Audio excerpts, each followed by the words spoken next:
Hello, everyone, and welcome to Mediocre Gamers, where we discuss all things gaming. I'm Crimson. I'm RJ. And I'm Caleb. And what have we been playing this week? Well, I've been playing Stardew Valley like crazy. I don't know if either of you guys have played this game before. I did post some videos on YouTube, so you can definitely check out the game and watch me play it a little bit. It's an indie game made by one guy. It took him 4 years to make it. It's like Harvest Moon, only different. It's almost Harvest Moon meets, like, Legend of Zelda. Like, old school Zelda, isn't it? Yeah, like, you know, you have your overworld, you have relationship goals, you have farming, you have gathering, foraging, fishing, and collecting. Mm-hmm. And then you have the mine, where you go in there to get your ores and everything like that. And inside the mine there is monsters, and you swing your sword like chink, chink, chink, like Zelda. Mm-hmm. And there's definitely tons of monsters down there. And just all in all, super fun game. The only thing I really hate about it is that it only saves at the end of the day. So if you, you know, sometimes you cut your day short because you need to hit save to go do something else. But yeah, just having a blast. I really suggest people go in, check it out, look on YouTube, and watch the videos because I'm having a blast making them. Every video is one day. Do you have any questions about the game? Well, I have a couple. My first impression comments when I looked at it. Yeah. It definitely looked like one of those first generation Pokemon games, kind of the graphics and the move around mixed with kind of a little bit of 7 Days to Die, where you have, I saw in your inventory bar, a shovel, a pickaxe, whatever else that you had. You picked up a few flowers here and there, and were running around and doing all these different things. And I was like, that's really cute. It's very interesting. Kind of brought a little bit of that nostalgia feel back. Yeah, the creator of the game said his two biggest inspirations for the game was Harvest Moon and Minecraft. And that's why we see those different tools in there. And I would like to just point out how impressive it is that one guy made this game. Yeah, 4 years, but one guy, yeah. Yeah, that's huge. And really, hats off to that guy, because the game seems really fun and well made, especially for one guy making it. Yeah, if you want to know more about this guy, Concerned Ape is his screen name, you can go on YouTube and look up a video that says, it's called 107 Facts About Stardew Valley, and it's really more about facts about the creator, and he's amazing. Like, a lot of people question, well, why isn't there a slaughterhouse in the game? Why can't you, harvest your animals and get meat and stuff like that? And his response is, are you a monster? Why would you want to kill your animals? It's just the way this... he's just awesome. I kind of got a bro crush on the dude. So what you're saying is I really need to play this game. Yeah, there's still meat eating, like fish. Like, you're going to eat fish. Sure. But, it definitely feels pescatarian, that's for damn sure. Gotcha. Well, and that was actually funny when you told me that story the other day of, yeah, like, he didn't want slaughterhouses in it because it's not that kind of game. Like, it's supposed to be a fun, lighthearted game, not where you're going and murdering all of your animals. Yeah, and he put in a biracial couple that have a biracial child. He put in the ability for you to marry anybody, whether they're male or female, no matter what your sex is. There's a lot of liberalness in this game that you don't even really notice until it's pointed out to you. And I just love it. And the evil bad guy in the game is Walmart. It's great. That's oh my gosh. Hilarious. Oh my gosh. You just mentioning that makes me want to play this game. So just a very quick story. When I was visiting New Orleans, outside of New Orleans they have a Walmart, Well, on your way back in, there's this huge parking deck, and on the very top floor, somebody had graffitied on the side, "Walmart kills culture." Because I haven't seen a more cultured, more diverse city in the United States than, well, aside from New York, but New Orleans. Like, that just sold me. Yeah, that just sold me. Kind of the under-theming tone to the game is you start off the game working for this company, you're in a cubicle, and your grandpa dies, and he leaves you a thing, and he's like, open it when you're at your worst moment in life. And you open it, and it's the deed to a farm. And you go out there, and, it's a little town with a little market, but then there's this huge Walmart off to the side trying to, take over everything. And it's great. I mean, it's just so great. It's also incredibly satirical. Yes. I like it. Yeah, and another thing that the developer really was, had opinions about is there's lots of mods for the game. Like me, I modded the characters to be more anime-like in their portraits. Now, I didn't mod them to be more sexualized, but just to be more anime-like, because I like anime. But he has had issues with, people putting in mods where it sexualizes the characters to an extreme. And he's like, dude, that's not what this game's about. The game's about the everyday person working and living a life, not about, this. Yeah, the relationship's great, but, he doesn't want this over-sexualized, male and female look, this Hollywood look. He's like, look, it's a rural city in the country. And I love this guy. I love this game. That's actually super cool. And it definitely makes me want to play it more. And I've played a very small amount of it. I haven't even made it through like the first day. I just booted it up on one of my days off, and I'm like, yeah, I'll go ahead and check it out. I think I played like 20 minutes of it, and I didn't really gather what was going on, so I think I'm going to watch a couple of your videos so I can understand definitely what I'm supposed to be doing. And that's not saying like the game doesn't teach you how to do stuff. I don't know, because I haven't got that far, but it's a very cool atmosphere. It is a very cool look to the game, and with some of that backstory that we're sharing today and talking about, it really makes me want to play it more. Yeah, and I really suggest everybody go to YouTube, look up, what not to do in Stardew Valley, and it's like 15 things that, it's like, hey, look, new players always do this. Don't. You'll have a better experience if you don't do this. Like, a lot of people cut down the tall grass right off the bat, but if you just leave it there until you get a silo, when you cut it down, it'll turn into hay. So in the wintertime, you can feed your animals instead of spending money for feed. It's just little tips and tricks, but it's just, there's so much to this game. So much. It's amazing. So, in conclusion, definitely go out there, take a look at the videos. If you like it, purchase it, pick it up, however, and enjoy the game. It's a single-player game. You don't need to be online to play it. It's really nice. I really wish they would have an iOS version of it. I know they just released it for the Switch. So if you have a Switch, feel free, get it for the Switch, because it looks amazing on the Switch. I wish I had a Switch. Same here.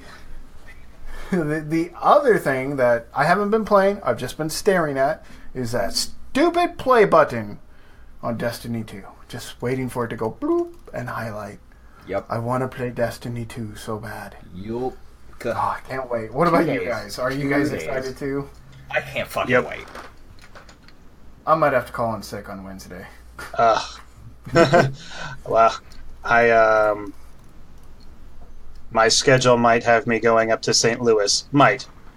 There's a chance that I could be here. So we'll see what happens. I'll figure it out tomorrow. But dude, I can't wait. I'm so ready to dive headfirst into this game.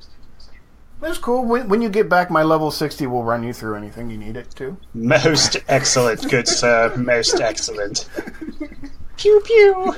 And the other nice thing, though, is that we can have, characters of all different classes, and we can sit there and go, okay, my main that I'm just going to run no matter what is going to be this guy. But I'm going to play a warlock with you guys. And we can actually have that where we set aside a character that we only play together. But also, this game does not have a co-op campaign. It just has those strike missions and the raids. So when we're playing our main character, we should be able to also do the strike missions and raids regardless of level. Exactly. It should... Yeah, there should be something in there for that. I'm pretty sure it scales in one way or another. Not 100% positive, but it's possible. I hope so. But I'm excited about it. I just hope that it is as well optimized as the beta was. Yeah, the well optimized beta is really what sold me. I mean, we just played or I at least only played for that evening, and I was sold on it right there. So, yep. Yeah, it seems like it's going to be a very fun game, and people are going to think that this is old news because Destiny 2's been out for a while, but it hasn't been out on PC. We're just now getting it on PC, and that's why it's so damn important. These companies suck, that's why. Pretty much. But I also do have to give a shout out to them with Activision, Bungie, Blizzard, whoever it decided that this was a good idea, because it was, allowing us to preload this freaking early. Usually it's like the day before or like 2 days before. This has been like almost a week before release. And that's... It only took me like an hour or two. Yeah, it must be nice having fucking 30 meg a second internet. Again, I bring that up. Oh, I'm so sorry. Yeah, so are we. Hey, I'm just glad to be able to actually do shit on the internet now instead of having the crappy MiFi box that crapped out every 5 minutes. Yeah, and having to go to the coffee shop every time you needed to do something. Yep. Spent a lot of goddamn money on coffee, that's for sure. Pissed a lot, too. Yeah.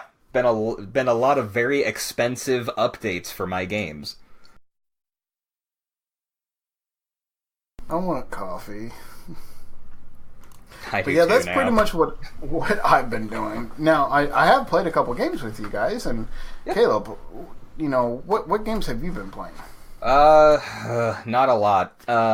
Just been playing some Eternal, mostly just a game a day, or however many it takes to get my free win, to get the new promo that we're going to talk about here in a few minutes.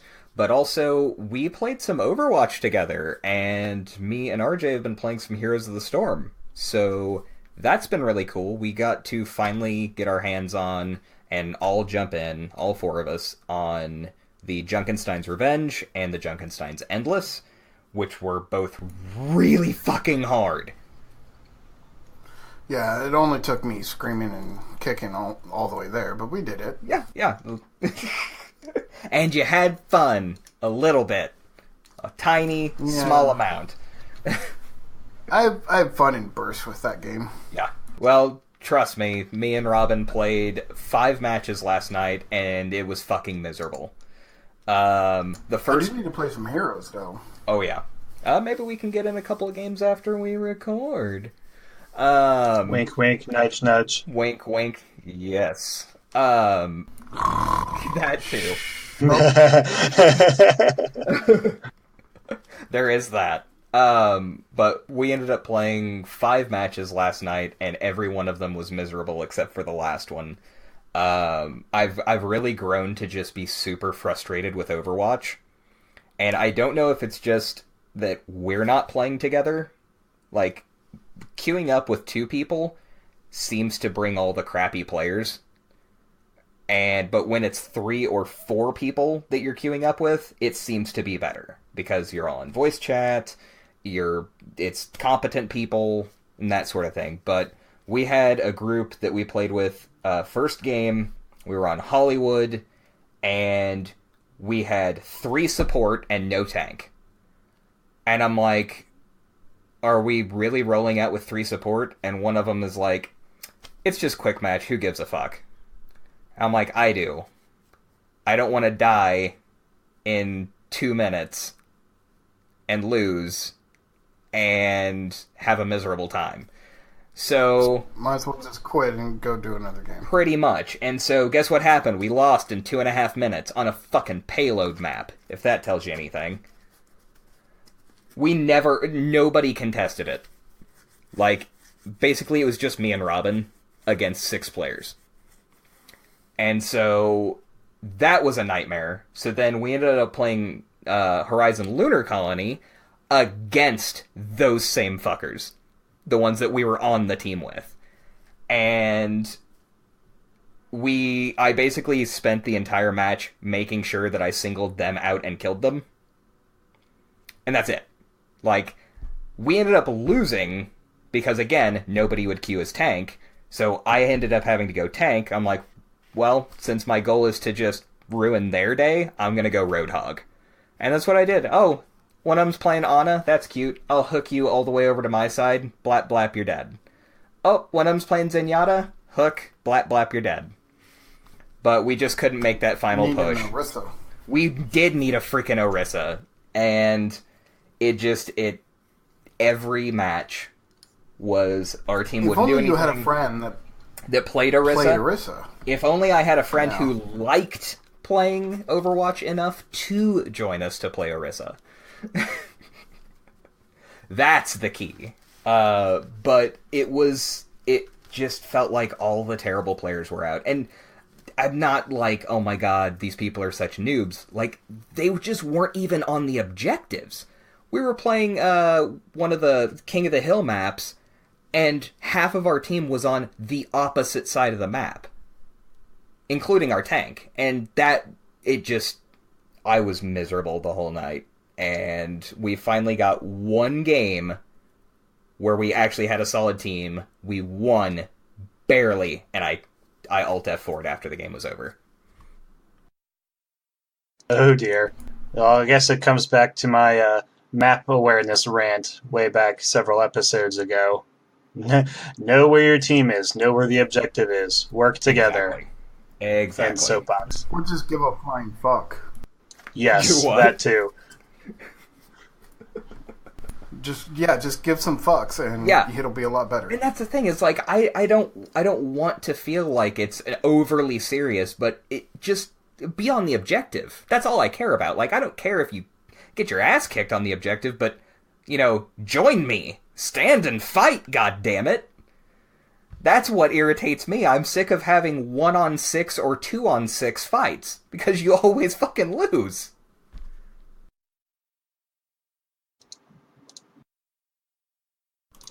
But other than that, been playing some Heroes of the Storm with RJ. Hopefully we'll be playing some 3-person queue tonight. But I've been playing some Junkrat, and he's been interesting. You seem like you've been picking him up and getting a much better handle on him the past couple games. Like, you even verbally said, hey, this is feeling a lot better. Yeah, and he plays very oddly. There is a steep learning curve on him, because the way, like, his projectiles work is very different than everyone else. So, but he's fun. I really like him a lot. And I don't know. You've been playing Ana, right? How have you been enjoying her? Yeah, I've been kind of behind the power curve and playing all of these brand new champions that come out, but I played a couple games of Ana, and I was instantly sold that I went ahead and bought her. She's so versatile, and her kit is just, there's a lot of utility there, but there's also a lot of depth, and I feel like every game that I play as Ana is very different. I played a game today where I saw the other team had a Stukov and another healer, and I immediately was like, okay, I'm putting getting all the skills that have to do with that biotic grenade to turn off that healing and then to help out my teammates. So there's a lot of versatility there that was really, really cool. You were right, Caleb. She definitely speaks to me as a champion.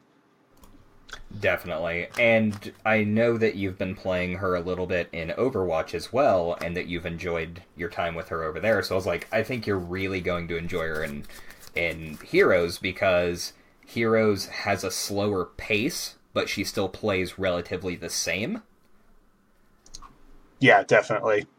It was funny playing several games in Heroes of the Storm and then switching back over to Overwatch. I'm like, I don't shoot as fast. I'm just going to go over here. Yo. Yeah.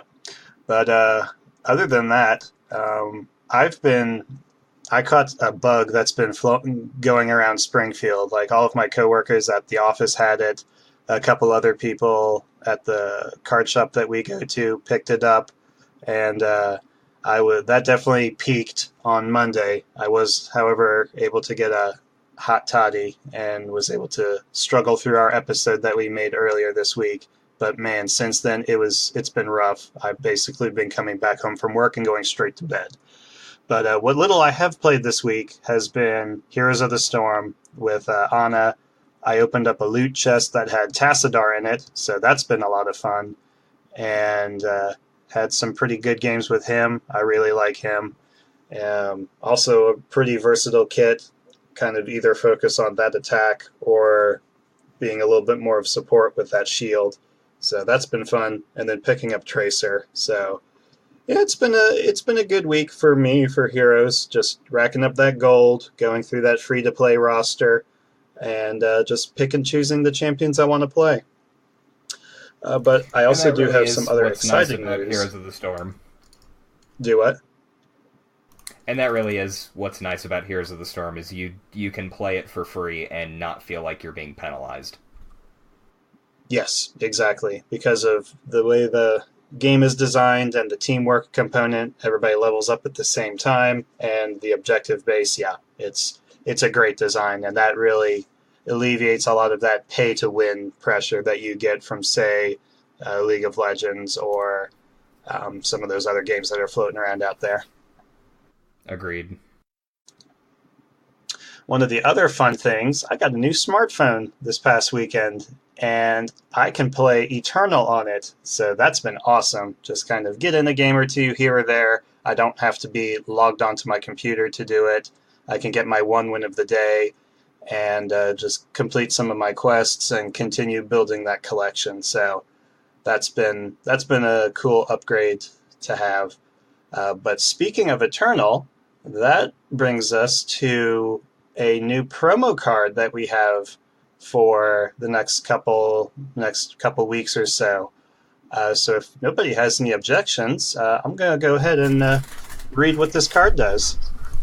Go for it. He's pretty damn good. Yeah, yes he is. So our promo card is a Colony Matron. It is a 5-costing creature, vermin. It costs 1 Shadow Influence, 1/5, flying with the ability. At the start of your turn, play a 1/1 Vampire Bat with flying and lifesteal. Yep, going in my life-stealing Paladin deck. This thing's going in almost every black deck that I'm going to be running, because it's just solid. It's a 1/5 flyer for 5 that just poops out flying lifesteal dudes. That's great. Even as just blockers, as anything. Yeah, especially with some of those shadow decks that want to use those sacrifice a creature effects instead of having to spend, say play, I don't know, one of those Gredlin things. Guys, when they die, they do 3 damage to something. Like, sure, you get great value out of that, but you're still having to lose a creature. With this thing, it just poops out creatures that can be either a win condition of themselves or just cannon fodder. Agreed. And it works really well in Stone Scar because they're always about sacking stuff, and you don't really always have access to something you want to sack. So this thing says every turn you've got a token. But also, it works really well with, I can't remember the dude's name, he's a legendary dragon that came out of the second set. He's 5 for a 7/7 flyer. At the beginning of your turn, you have to sack a creature or sacrifice him. And so now you pay 5 for a 7/7, and you always have fodder for it. Yep, and it's really good with stationary matron, too. Oh, yeah, and... I didn't even think of that. That's insane. And Scrap Tank. Yeah, and I also have been playing that Stone Scar deck. Man, the margarita is speaking for me tonight. But I have I've got Rally, I've got that Granite Ring, I've got General Izaleo, so everything to give all of my dudes +2/+0. Just being able to have access to more dudes to get those effects is kind of insane. So yeah, I definitely really like this card. And the cool thing is, all you have to do is win your first win of the day. So not only do you get your standard 1 win of the day free pack, but you will also get this card. So they have it staggered between times that you can earn it, but for the most part, it will coincide with that first win of the day. So yeah, just get on out there and get your first win of the day in, and you'll have a play set in no time. Definitely. And a key tip, if you are kind of struggling to get that first win, or if you don't have a huge collection, I highly recommend playing ranked over casual for that first win, because it will pair you with a lower rank player and give you a little bit better odds. If you go into casual, it can pair you against literally anyone.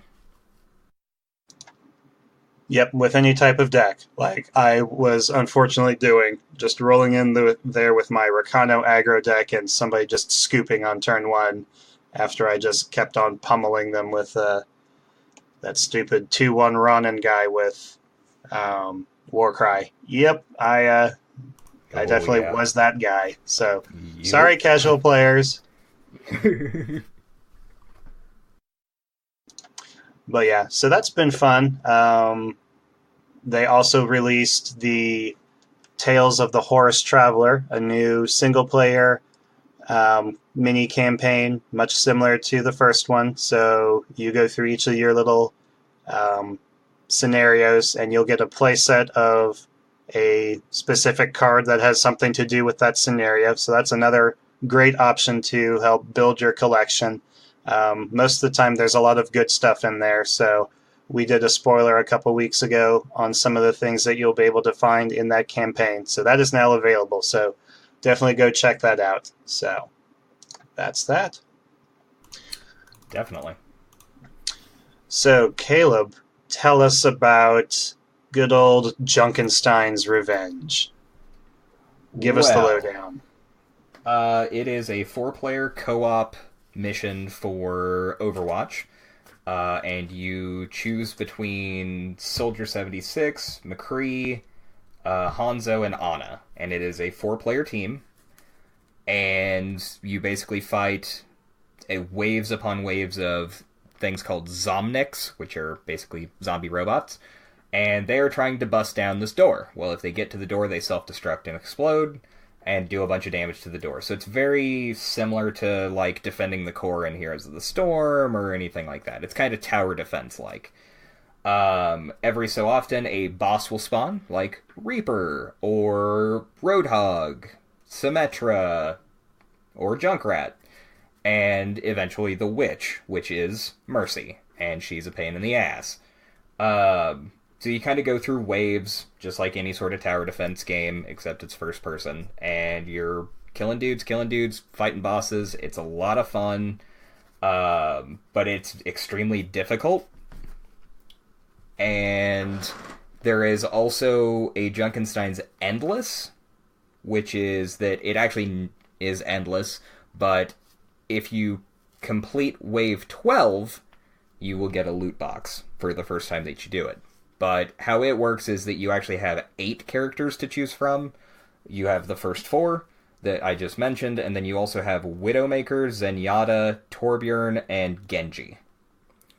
And so that adds a little bit extra depth to it, but Endless gets nuts. Like, you will end up having 3 Reaper bosses at once, and 2, 3, 4 Roadhogs, and 2 Symmetras, both with shield generators. It gets fucking insane.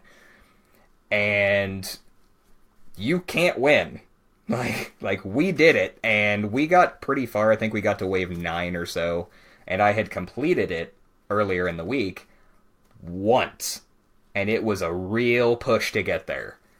But it's fun because you can play characters you wouldn't normally expect, like Torb is really, really great in it because he's got the turret. But it's a lot of fun. What did you guys think?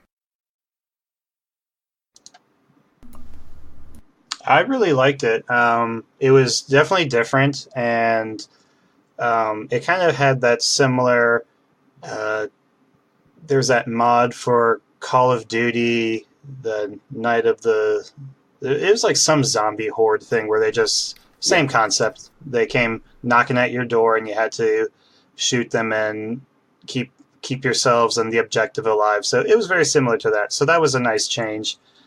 Instead of the 6-on-6 madness that is Overwatch. But really just kind of the teamwork aspect and just a small unit and a limited champion pool. It was a lot of fun. I definitely learned a few things about McCree that game, so that was a lot of fun. Including that you can one-shot Reaper with his ultimate. Yeah, I'm still looking at it and watching some videos. I'm like, how exactly did that work? But it did, so I'm not complaining. Yeah. And how McCree's ultimate works is that when you pop his ultimate, it scales damage up the longer that you wait. So while it's locking on, the longer you wait before it expires and then you click it, it does extra damage. Okay. Well, that makes sense, because I was holding that one for a long time, and we didn't have those stupid bombardier things mucking me up. That helped. Crimson, what were you saying? It was okay. Like, I played Torb, so it was kind of easy on my end because I didn't have to actually aim. But pretty much. I mean, it's a fun little mini event. I do like it when it comes around, and I do like to play it when it does come around. I understand why it's not in the game constantly, because it would get old and boring. But in the end, it's okay. I mean, it's no Counter-Strike, but it's not bad. Yeah. Yeah, it is nice when they do release the co-op events, because it is kind of a nice change of pace. When they released the Uprising thing, I actually liked it better, because you were the attacker, and you basically had to fight your way through waves of enemies, and then capture an objective, and then escort the objective against waves of enemies, and that Is that the one with Blackwatch? Yes, I want to say that one was. Yeah. I like that one a lot. Yeah. I thought that one was a ton of fun.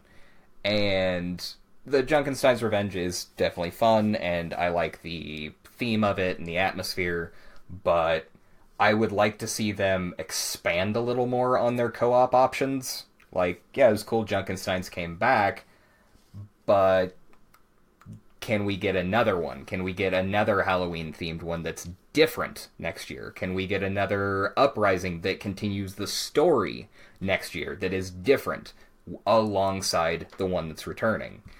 That way people can still experience the one previously, but also continue and do something new.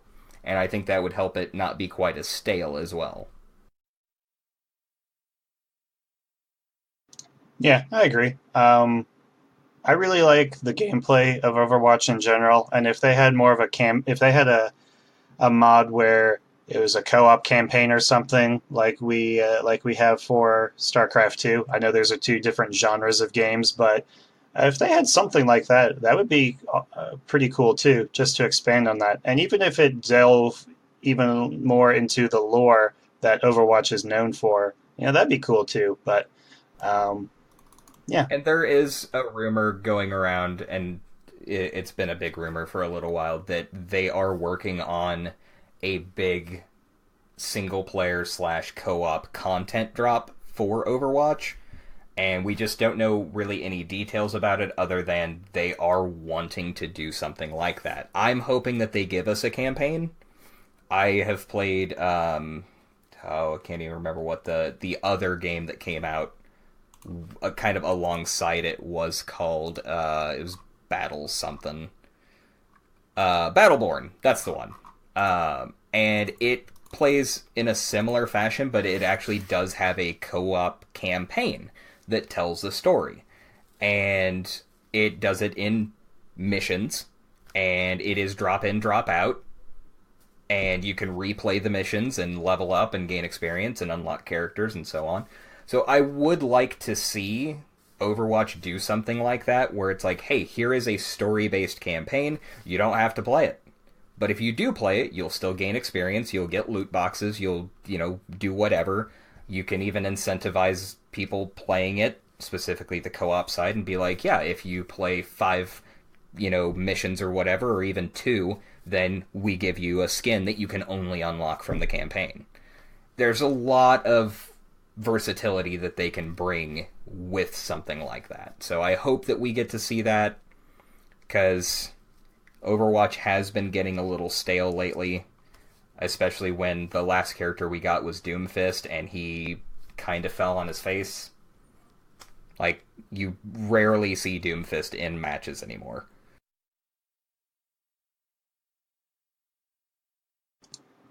Yeah, I've only seen him once, but yeah, it was. Don't see him very often, so. But yeah, so we've done a little. So Caleb and I've done a little something, and ventured back into actually playing Magic the Gathering, just this past week, and we've been working on a small side project for here in our local meta, doing a Magic the Gathering Commander League. And we mentioned this the other week, where we have you bring to the table a pre-constructed deck. It doesn't matter which commander set that it is, just bring a pre-constructed commander deck to the table, and we just play them straight out of the box. So, and like I mentioned, there was also some sickness running around some of our friends in town, so we had a very small turnout this past weekend, but man, we got a couple crazy games going on. I didn't realize that these new commander decks could bring out some of this craziness. So, Caleb, what did you play again, round one? I played the Entropic Uprising deck, which the main commander is Idris, Maelstrom wielder, and he's so fun. He's one of the 4-color commanders from 2016, and he's a 5/4 with trample that costs 4, a black, green, red, and blue. And whenever he deals combat damage to a player, for the remainder of the turn, all of your cards played from hand gain Cascade. So you can really chain some craziness out of that and end up playing 3, 4, 5 cards fairly early in the game due to Cascade. And then I believe you played Inala the first game? Yeah, I did. Tribal Wizards has always been a deck that I've wanted to experiment with in EDH, and this new Arcane Mastery, I believe, is the deck name. But it's got 3 very different tribal wizards that you can pick from. And Inala is the Arcane Ritualist. She costs a 2 colorless, a blue, a black, and a red. Human Wizard, she's a 4/5. But her key ability is Eminence. Whenever another non-token wizard enters the battlefield under your control, If Anala Arcane Ritualist is in the command zone or on the battlefield, you may pay 1 colorless. If you do, create a token that is a copy of that wizard. That token gains haste, and you exile it at the beginning of the next end step. So my idea here is I'm probably going to be playing her with a lot of enter the battlefield value town effects, and I was definitely doing that. Getting 2 triggers off of Seagate Oracle is really good to filter some cards off the top of your deck, or just to get extra bodies on the table. So it definitely plays like a control deck. The deck itself has, I think, 4 board wipes that it comes with the deck. So it definitely wants to kind of sit back, poke and prod here and there. But then the ability that I'm wanting to take advantage of is also on Anala. You tap 5 untapped wizards you control. Target player loses 7 life. And I definitely smelled blood in the water, and as soon as one person got to 7, I immediately played Puppeteer Clique, grabbed a wizard from somebody else's yard, played Anala, turned 5 wizards sideways, and just put somebody out of the game. So that was quite satisfying. And it was a good thing because they dropped Exquisite Blood, and they were going to drop Sanguine Bond pretty quick, which was going to literally kill everyone at the table. And I'm like, oh god, I can't kill them this turn, so I hope somebody else can. And you're just like, yeah, I'm going to do all this trickery and turn shit sideways. He's dead. I was more worried about the Nekasar that hadn't been played, and a Magus of the Jar sitting on the table, and everybody is under 20 health. I'm like, people are going to die on this turn if I don't kill him, so that's what happened. But yeah, it was a lot of fun. We had one of our buddies playing Derevi, which is the bird wizard from 2013. Yeah, 2013. And it's one that basically, when it comes into play or when any of your creatures deal damage to a player, you can tap or untap permanents. And so some really crazy stuff can happen with her. And then we also got to see the nonsense that is from the Feline Ferocity deck that was released this year.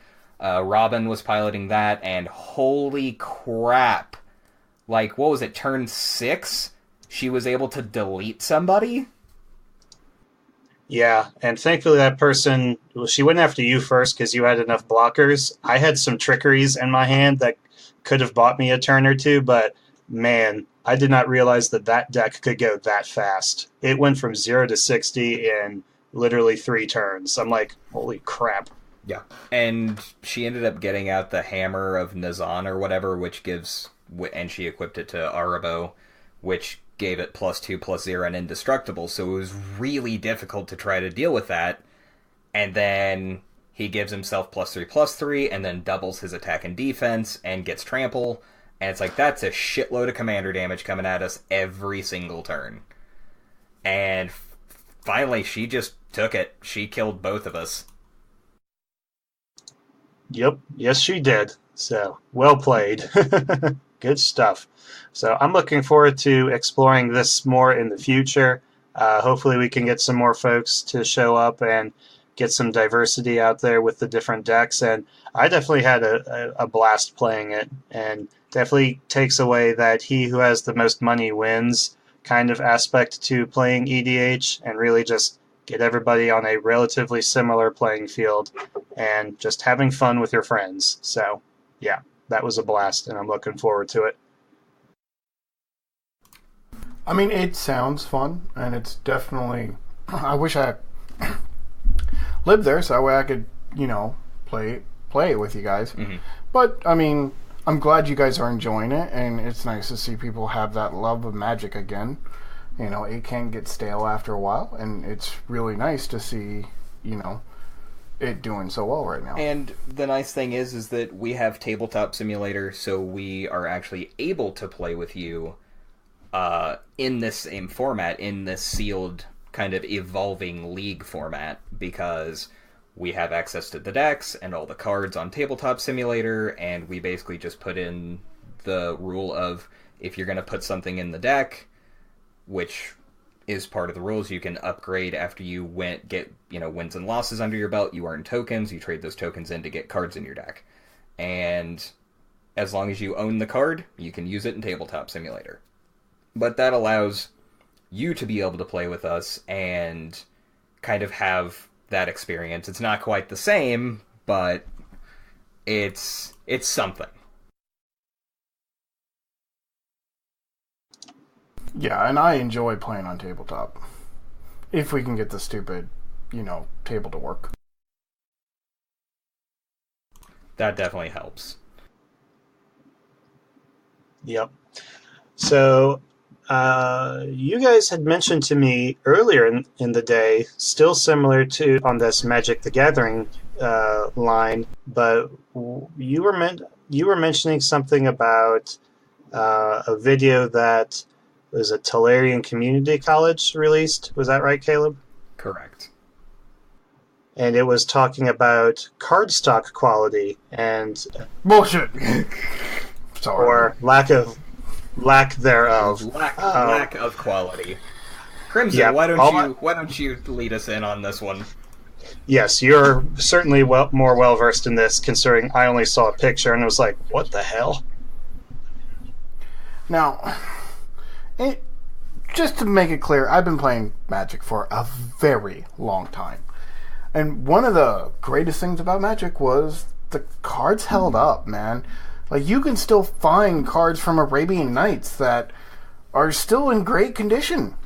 I mean, the cardstock was so good. And these last couple months, they've switched over to some janky, Chinese, crappy cardstock. And they just suck. They feel like crap. The ink on them, there's so much ink on the cards that the cardstock can't absorb it all, so it ends up curling the card a little bit. And I mean, they're coming out of the pack curled, and we're seeing this not just in Magic, but even like FFG games. If you've ever noticed, you stick a card in a sleeve and you will see an imprint on the back of the sleeve of the back of the card because of how much ink they put onto these cardstocks, and they're not using the best quality cardstock. It's crap. And for a game that makes millions and billions of dollars, you think that they could afford to at least use better cardstock. Yeah, and I actually just recently bought some of the newer stuff like Ixalan and Amonkhet, which is what the professor was talking about in the video on Tolarian Community College. And again, by the way, give a shout out to him because I have learned a lot of great things from that channel. It is one of my favorite channels to watch. He is fantastic for all sorts of Magic the Gathering videos. But I didn't even realize it until I watched that episode because I had bought a few packs and the new 2017 Commander decks and stuff like that. And I noticed that some of the cards were curled. Even the ones that were in the Commander deck, which are completely sealed. And they had an arc to them. And I'm like, what the hell? So I have actually had to bend, specifically the foils, but some of the other cards I've actually had to bend to get to lay right. And with the packs, they're just curled almost like a taco. I'm like, this is not okay. And especially at that price point. Like, if it was damaged packs, if it was anything like that, I could see, oh yeah, I'll still buy it and pay less for it, but they're still charging the same price, but almost all the cards are damaged. That's not okay. And let's be honest, like, I'd put foils in the microwave that have turned out less curly than these things. Pretty much.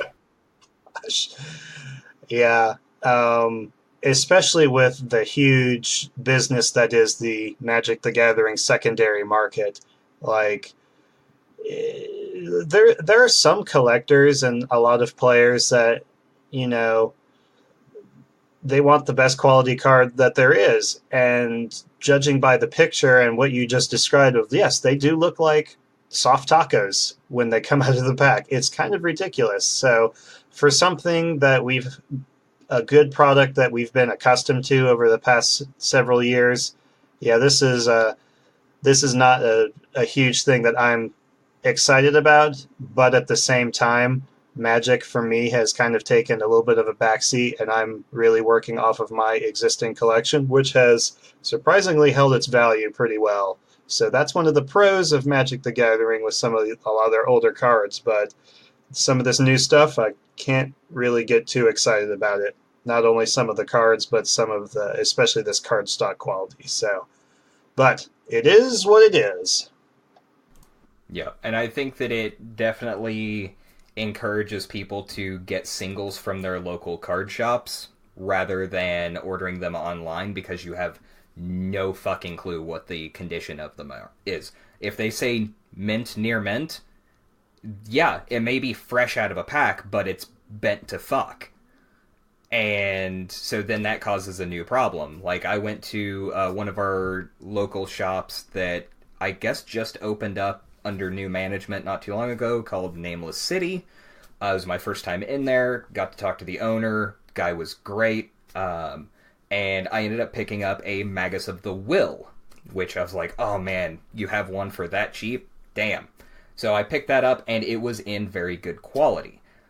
But if you don't see that card when you order it to see what kind of quality it's in, you have no idea, especially with this cardstock quality problem, where everything, as you said, looks like a soft taco. Yep, you said it, not me. So, yep. So that's that. Alrighty, and then I guess it's been kind of between my sickness and us kind of waiting to get our grubby hands on Destiny 2. We had some time to hearken to a game that you guys have been telling me about for a long time, but we finally got to sit down and play the ridiculousness that is this game last week. So, BROFORCE! BROFORCE! Oh my gosh. I had no idea what I was getting into. Brogiver! Brogiver. Oh my god. Oh man. So, Brodell Walker. Brodan the Brobarian. What? Go ahead. Oh my god. Okay. Somebody else other than me describe what this game is. Because it's stupid. It's the dumbest dumbness you'll ever play. But it's fun. So it's completely destructible environments. It looks very similar to something like Terraria, where you can kind of blow up everything, and it has that same kind of graphics feel, that kind of retro 8-bit graphics. How it works is it is up to 4-player co-op, and you get dropped into a side-scrolling map where your character is a character from an action movie with bro in the title, and like Bronan the Brobarian, and they all have different abilities. Well, you have one life, so if you die, you're dead, but there are like little hostages that you can rescue, and when you rescue hostages, you turn into a different character. And that's also how you unlock new characters that you can change into, and they're all random when you change characters. So you'll be Ellen Ripley or the McManus brothers, and so on and so forth. Or MacGyver. And there is fucking MacGyver. Or fucking MacGyver. There's also Friendly Fire. Thanks, Crimson. To an extent. The very interesting thing... Yeah, it's not really Friendly Fire. Yeah, you can't You brought the building down. That. You can bring buildings. That's friendly collateral damage, not friendly fire. There was a lot of fire involved, considering there's a bunch of gas containers in there. Yes. So... They shouldn't put gas containers around Brogiver. Oh my god. Yeah. So that is the other thing, is that you can unintentionally kill yourself and all your teammates, because if you blow out... Who said anything about unintentional? Also fair. Yeah, I was about to say. This is also Crimson we're talking about, and he absolutely loves destroying the world, including all of his friends. But you can blow out Brogiver! support structure, and blocks will fall on people's heads and kill them. And with Brogiver, his main attack, and every character has 2 attacks. They have their normal attack, which is the left click, or whatever button you have it mapped to. And then your right click, or whatever you have it mapped to, is their, like, special ability that has a set amount of times you can use it. And Brogiver's his normal attack is dynamite. He just throws dynamite, and it sticks to whatever he hits, and it blows up in a pretty big AoE. Well, his right click is winner, winner, literally a fucking chicken dinner with dynamite in it. And you can remote detonate it and blow up the fucking world. Like, it is a huge AoE. And so when Crimson gets Brogiver, it's pretty much, oh god, well, now we're all dead. It's winner, winner, chicken dinner time. It's chicken dinner, chicken dinner, chicken dinner, blow up the world, everybody's dead, including me and you and your mom and everyone else. Oh my gosh. Yeah, and no, this game is insane. Oh my gosh. So fucking fun. And there's people from not literally every, but all the different kinds of action movies, and most of them are from like 80s, 90s, and that's kind of why I liked it so much, was, Ellen Ripley and Bruce Willis from Die Hard, and every Arnold Schwarzenegger character in every movie. And it's just so fun. Yep. There's Blade. There's Dirty Harry. Oh, man. The homage to a bunch of classic movies. That was awesome.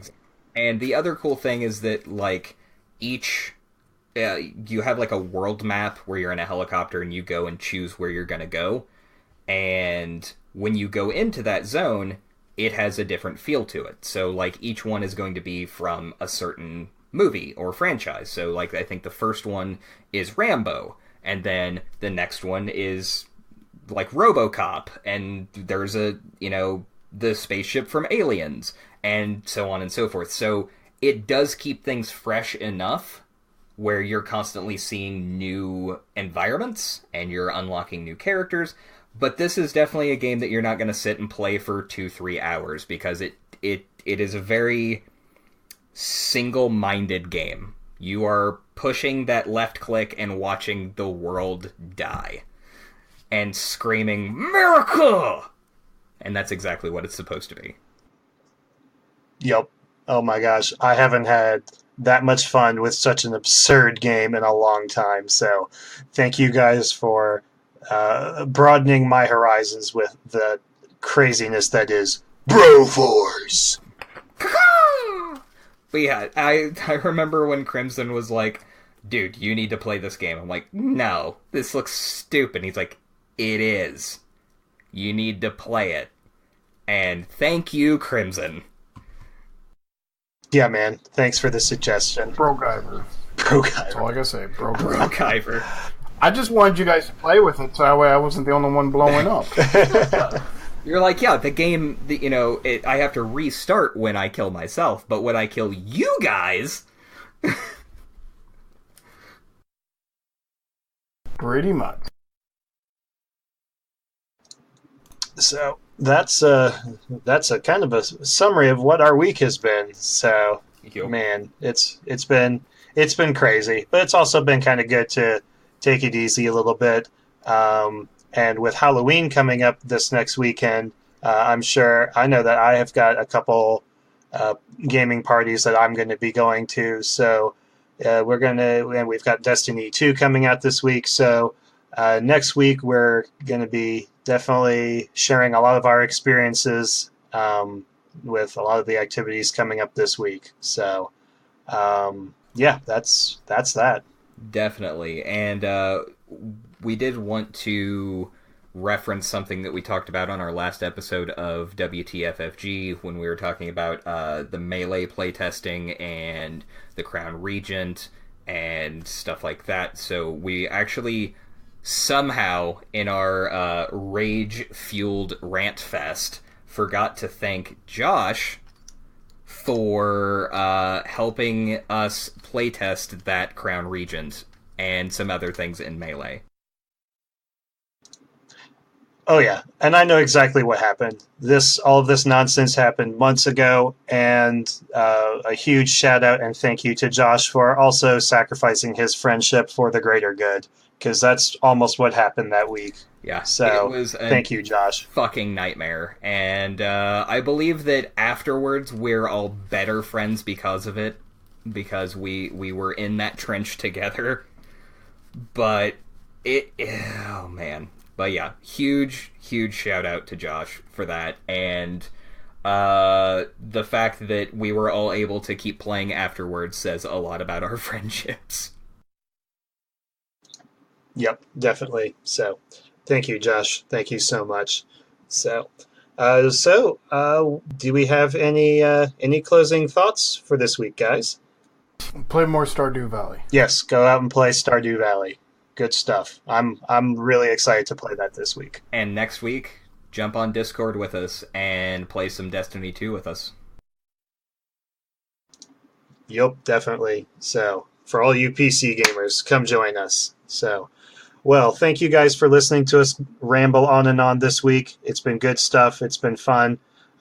You can always come and check out our previous episodes at mediocregamers.com. And do keep up to date with us on Facebook and Twitter at 2Mediocre Gamers. And like we just mentioned, come join us in Discord, which is discord.mediocregamers.com.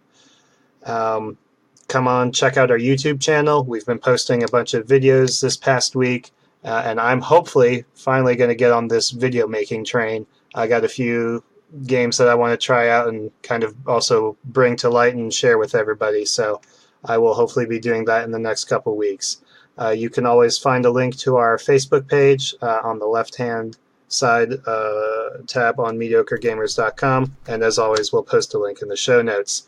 So come check us out on iTunes, Google Play, rate us, give us a like, and really give your feedback, because as always, we love hearing for us.